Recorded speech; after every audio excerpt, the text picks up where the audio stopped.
మన ప్రభువైన యేసుక్రీస్తు నామములో మీకు మా శుభాభివందనములు.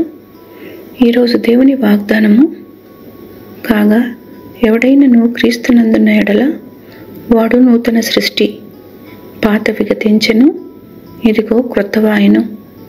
సమస్తమును దేవుని వలనైనవి. ఆయన మనలను క్రీస్తు ద్వారా తనతో సమాధానపరుచుకొని ఆ సమాధానపరచు పరిచర్యను మాకు అనుగ్రహించెను.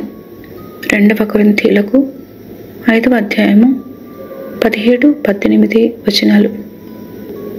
Therefore, if anyone is in Christ, the new creation has come.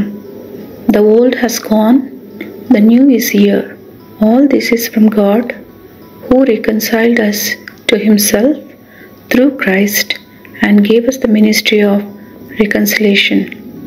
2 Corinthians chapter 5 verses 17 and 18. ప్రార్థన.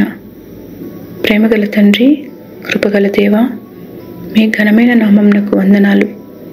మీ కొరకు కనిపెట్టుకుని వారి ప్రార్థనలు ఆలకించి ఉత్తరమిచ్చువారని, మీ శరణు చొచ్చువారని, ఎన్నడూ సిగ్గునందనివ్వరని మీకు మా కృతజ్ఞతలు. ఈ దినమంతటిలో ప్రతి విధమైన కీడు నుండి మమ్మల్ని తప్పించి నడుపుమని యేసు నామములో వేడుచున్నాము తండ్రి.